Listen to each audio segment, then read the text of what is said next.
இந்த தவணை வியாபாரம் பண்றாங்கல்ல அதுக்கு வந்துருவோம். சில பேர் என்ன செய்யறாங்க, பொருளுக்கு ரெண்டு விதமா வியாபாரம் பண்ணுவாங்க. ரொக்கமா வியாபாரம் பண்ணுவாங்க, தவணைக்கு வியாபாரம் பண்ணுவாங்க. திடீர்னு என்ன செய்வாங்க, ஒருத்தன் வந்து 1 லட்சம் ரூபாய்க்கு சரக்கு வாங்கிட்டு உடனே ரெடி கேஸ் அடிக்கிறேன், என்ன விலைக்கு தர்றேன், என்ன செய்வாங்க, ரெடி கேஸ் அடிச்சா உனக்கு 10,000 ரூபாய் தள்ளுபடி பண்றேன் அப்படின்னு சொல்லுவாங்க. அப்ப கடனா வாங்கினா 1 லட்சம், ரொக்கத்துக்கு வாங்கினா 90,000. அப்ப கடனா வாங்குறவன் நீங்க 10 லட்சம் ரூபாய் 10,000 ரூபாய் கூட வாங்குறீங்களே, இது எதுக்காக நீங்க வாங்குனீங்க? பொருளுக்காகவா? பொருளுக்காக நீங்க வாங்கல, பொருளுக்கு தான் 90,000 இன்னொருத்தன் வாங்குறீங்களே. இந்த 10,000 ரூபாய் கூடுதலாக நம்ம வாங்குவது என்பது எதுக்கு வாங்குறோம் என்றால், நம்மள்ட்ட உள்ள சரக்கு வந்து அவன்கிட்ட வந்து ஒரு நீண்ட நாள் இருக்க போகுது, 3 மாசம் கழிச்சு பணம் தர போறான், அது 3 மாசம் வரைக்கும் நம்ம பணத்தை ரொட்டேஷன் பண்றான், அதுக்கு எனக்கு கூடத்தா. அப்ப இந்த ரொக்கத்துக்கு ஒரு வேலை, கடனுக்கு ஒரு வேலை என்று இருக்குமையானால் அது அப்பட்டமான வட்டி தான். ரொக்கமா இருந்தாலும் சரி, கடனா இருந்தாலும் சரி, பொருள் நீங்க என்ன நினைக்கலாம், அது எப்படிங்க ரொக்கத்தை ஊக்குவிக்கணுமா இல்லையா, இது ஒரு கஷ்டங்கள் நம்ம சொல்றாங்க. கேட்டா என்ன செய்யறாங்க, என்னங்க நம்ம ஒரு வியாபாரம் பண்றோம், உடனே கேஸ் கிடைச்சா நம்ம 3 ரொட்டேஷன் பண்ணிடுவோம், அதுல 3 தடவை சரக்கு வாங்கிடுவோம், 3 தடவை லாபம் அடைஞ்சிருவோம்.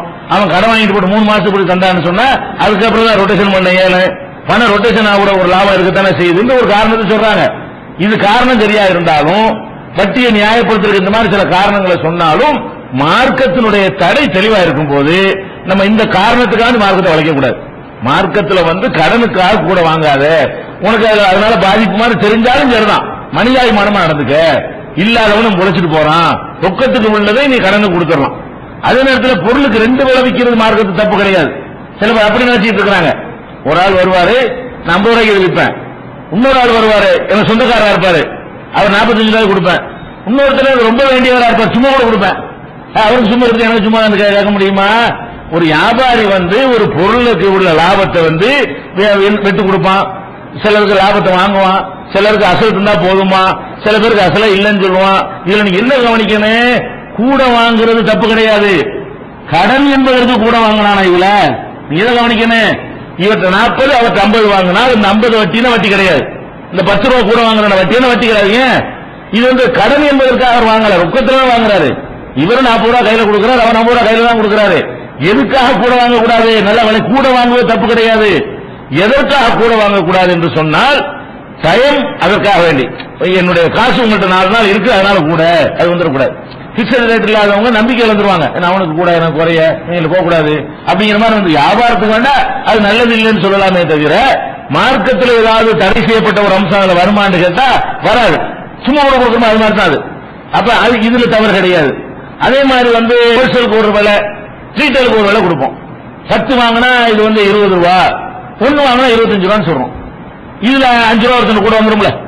10 வாங்கினா 20 ரூபா கணக்கு பண்ணி வாங்கிக்க, ஒரு பீஸ் வேணும்னா 25 ரூபா கொடுன்னு நான் கேட்கிறேன். இப்ப நான் அவனுக்கு 20 ரூபாய்க்கு கொடுக்குறேன், இன்னொருத்தனுக்கு என்ன செய்யறேன் 25 ரூபாய்க்கு வாங்குறேன், கூட வாங்கினே, இது தப்பு கிடையாது. ஏன் தப்பு கிடையாது? வட்டின்னு சொல்வதற்கு இந்த இலக்கணம் வரல. வட்டிக்கு என்ன இலக்கணம்? தவணை கடன் வாங்கினதுக்காக கூடவா, 2 ரொக்கம் தான் கொடுக்கலாம். இல்லைன்னா வியாபாரங்கிற கான்செப்ட் அடிபட்டு போயிருமே. ஹோல்சேல் ரீட்டைல் எல்லாம் ஒரே விலைன்னா எப்படி வியாபாரம் நடக்கும்? ஒருத்தர் ஹோல்சேலுக்கு வாங்கிட்டு போய் அவன் 5 ரூபாய் லாபம் வச்சாலும் வியாபாரமா நடக்கும். எல்லாம் ஹோல்சேலுக்கு அதான் ரேட்டு, ரீட்டைலுக்கு அதான் ரேட்டுன்னா வியாபாரம் தேட முடிஞ்சு போயிடும். உலகத்துல வியாபாரம் என்ன செய்யாது, இருக்கவே இருக்காது. அதனால இதெல்லாம் தப்புன்னு சொல்ல இயலாது, இப்படித்தான் செய்ய முடியும். இதான் முறை. மொத்தத்துக்கு ஒரு வேலை, சில மூட்டையா எடுத்தா ஒரு வேலை, உதிரியா எடுத்தா ஒரு வேலை, அப்படிதான் சொல்லுவாங்க. இது தப்பா? கூட குறைய இருக்குது, அவனுக்கு என்ன கூட உனக்கு என்ன குறைய, இந்த கூட குறையங்கிறதுனால வட்டி வேலை நல்லா விளைக்கணும். இந்த கூட எதற்காக கூட, கடனுக்காக கூட வரக்கூடாது. நல்ல வழங்கி எதுக்காக கூட இருக்கக்கூடாது? ஒருவன்கிட்ட குறைச்சலாகவும் ஒருத்தன் கூடுதலாக வாங்குறது காரணம் கடனாக இருக்கக்கூடாது. கடன் என்பது காரணமா இருந்தா தான் அது தப்பா போயிடும். அதே நேரத்தில் ஒரு பொருள் உங்கள்கிட்ட கேட்கிறாரு, நீங்க இருந்து ஒரு வியாபாரம் பண்றீங்க, நாகர்கோவில இருந்து ஆர்டர் பண்றாருன்னு சொன்னா அவருக்கு காசு கூட வைப்பீங்க, திருச்சியில இருந்து ஆர்டர் பண்ணா கம்மியா வைப்பீங்க. போக்குவரத்து கம்மியாகுதுல, நாகர்கோவிலுக்கு லாரி செலவு அதிகமாயிரும், திருச்சிக்கு லாரி செலவு கம்மியா போயிடும், விழுப்புரத்தை கேட்டு அதை விட கம்மியான ரேட்டு தான் வரும். இன்னும் பக்கத்துல தாம்பரத்தில் இறக்க சொல்றாரு, அவர் காசு கம்மியா போடுவோம். அப்ப ஒரு பொருள் வந்து எவ்வளவு தூரத்துக்கு கொண்டு போய் சேர்க்க வேண்டி இருக்கிறது, எவ்வளவு ரிஸ்க் இருக்கிறது, இதெல்லாம் காரணம் காட்டிக்கிட்டு என்ன செய்யலாம், கூட குறைங்கிறது இருக்கும். எந்த வியாபாரமா இருந்தாலும் சரி, நூல் பிடிச்ச மாதிரி ஒரே மாதிரி வியாபாரம் பண்ண இயலாது, பண்ண முடியாது, பண்ணவும் கூட அதுக்கு வியாபாரம் கிடையாது. அப்ப அதெல்லாம் பார்த்து முன்ன பண்ண வச்சுதான் செய்வாங்க. இதுல நம்ம எதை கவனிக்கணும், கூடுதலாக நீ வாங்கக்கூடிய அவன்கிட்ட ஒருத்தன் கூட வாங்கினால் அதுக்கு காரணம் கடனாக வச்சிடாத, கடனை காரணம் காட்டி கூட வாங்காத. வேற என்ன காரணத்தை வேண்டாம் வச்சு கூட வாங்கிட்டு போ. அது மாதிரி வந்து அந்த தவணைக்கு தவணை வியாபாரம் பண்றாங்கல்ல, அவங்க இதுல தப்பிக்க நினைச்சாங்கன்னா என்ன செய்யணும், நம்மள்ட்ட வந்து ரேட்டு ரொக்கமா கொடுத்தாலும் 10 ரூபா தான்ப்பா, கடனா கொடுத்தாலும் 10 ரூபா தான், நான் ரொக்கத்துக்காக குறைச்சுனா தரமாட்டேன், நம்ம ரேட்டு தான், இது தப்பு கிடையாது.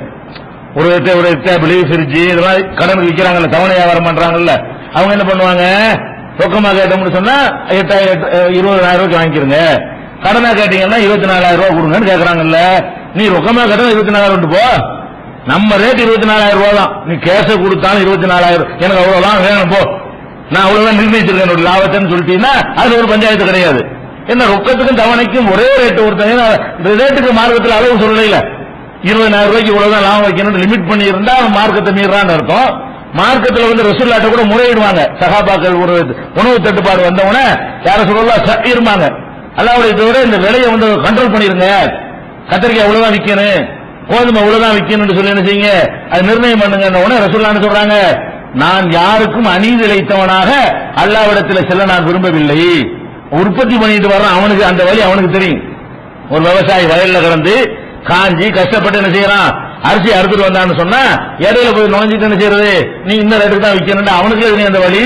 அதுல யார்கிட்ட போய் நெருக்கடி பண்றாங்க, இந்த பெரிய பெரிய சாப்பிட்டு அவனெல்லாம் விட்டுவிட்டு, இந்த விவசாயிக்கு ஒண்ணுமே கிடையாது, உலகம் கணக்கு பார்த்தா உலக கூட மிஞ்சாதுன்னு சொல்லுவாங்க.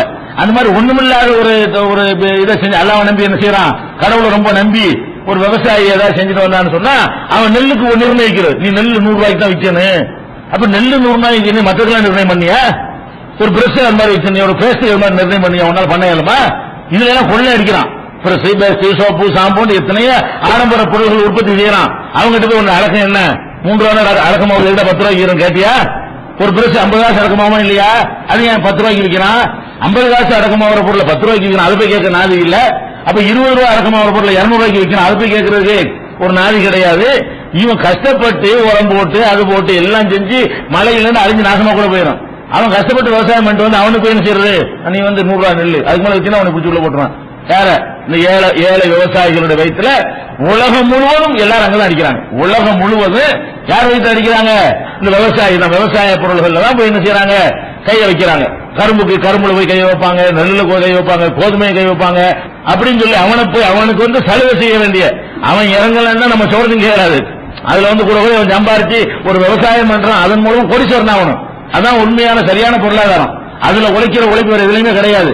விவசாயம் பண்றோம் அந்த கோமணத்தை தான் இருக்கானே தவிர அவன் எதுவுமே முன்னேறின மாதிரி தெரியல. அவன் தான் நம்ம சோறு போடுறான், அதெல்லாம் கவனிக்காம இருக்கிறான். ரசூலுல்லாஹ் நினைக்கிறாங்க, என்ன அநியாயம், அதை நான் எப்படி நிர்ணயிக்கிறது.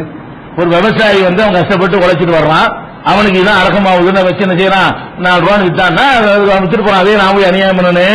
ரசூலுல்லாஹ் கேட்கறாங்க, விலையை நிர்ணயம் பண்ணுங்க, நீங்க கண்ட்ரோல் பண்ணுங்க. கூட நான் யாருக்கும் அநீதி இழைத்தவனாக அல்லாஹ்வை சந்திக்க விரும்பல, இது அநியாயம், அது தன்னால இறங்கும். விலைவாசலாம் நீங்க போய் இறக்கிட்டுலாம் இருக்க தேவையில்லைங்க, அது பாட்டுக்கு அதிகமா உற்பத்தி ஆச்சுன்னா அவன் என்ன செய்வான், இறக்கிட்டு போயிடும். விற்க இயலாது, கம்மியா உற்பத்தி ஆனா என்ன சட்டத்தை நீ போட்டாலும் கருப்பு சந்தையில விற்கத்தான் போறான். நீ என்னத்தை சட்டம் போட்டாலும் உன்னால கண்ட்ரோல் பண்ண இயலுமா, டிமாண்ட் ஆயிடுச்சுன்னு சொன்னா முதுகுக்கு பின்னாடி விற்பான், மார்க்கெட்ல வச்சு விற்கணும் இருக்குதா, முதுகுக்கு பின்னாடி ஒழிச்சு வச்சு விற்பான், நினைச்ச ரேட்டு வித்துட்டு போயிடுவான். அப்ப இந்த டிமாண்டுகளும் அதனுடைய தாராளமான உற்பத்தியும் தான் விலையை தீர்மானிக்குங்கிற ஒரு காரணத்துக்காக தான் மார்க்கம் என்ன செய்யல, இவ்வளவுக்கு லாபம் வையின்னு நமக்கு நிர்ணயம் பண்ணல. நீ 1% வை, நீ 2% வை, நீ 10% வையின்னு மார்க்கம் சொல்லல. அதனால லாபத்தை நீங்கள் வந்து இஷ்டத்துக்கு வச்சாலும் உங்களுக்கு வியாபாரம் பண்ண இயலாது, நடைமுறையில் அடிபட்டு போயிருவீங்க, அடுத்தவன் கம்மியா கொடுப்பான், நீ ஒண்ணுமில்லாம போயிருவீங்க. அதனால இஸ்லாமிய போட்டியில் நடக்குது எல்லாமே, அவனுக்கு போட்டி அப்படியே சரியா வந்துடும் அப்படிங்கிற மாதிரி முடிவு செஞ்சுட்டாங்க. அதனால விலைகள் நீங்க கூடவோ குறையவோ உங்களுக்கு விருப்பம் போல ஒரு பாலிசி வச்சுக்கிறீங்க, விருப்பம் போல ஒரு லாபத்தை வச்சுக்கிறீங்க. 2 வைக்கிறோம் 2 வைங்க, 3 வைக்கிறோம் 3 வைங்க, 10% வைக்கிறோம் 10%. பிரச்சனை என்ன, கடனுக்காக கூட வாங்கிக்கூடாது.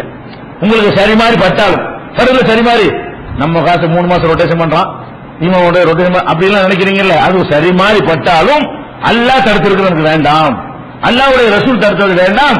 ஒரு ஏழப்பட்டவனுக்கு இல்லாத ஒருத்தனுக்கு நம்ம கொடுத்த சலுகை இருந்துட்டு போகுது, கடனா கொடுத்து அதே ரேட்டை கொடுத்து அவன் நல்லா பொழைச்சிட்டு போறான் அப்படின்னு அதை நினைக்கணுமே தவிர எந்த காரணத்தினாலையும் கடன் என்பதற்காக வந்து கூடுதல் ரேட்டு விற்கிறது எங்கெல்லாம் வருதோ அது என்ன பெயர்ல வந்தாலும் சரிதான், அது வட்டி என்பதை விளங்கிக் கொள்ள வேண்டும். ஷரியத் ஃபைனான்ஸ் அப்படிதான், தவணைக்கு ஒரு ரேட்டு மத்த ரொக்கமா உள்ளதுக்கு ஒரு ரேட்டு பண்றாங்களே அந்த வியாபாரம் பண்ணாலும் அப்படித்தான், தவணைக்கு கூட வாங்கிடக்கூடாது.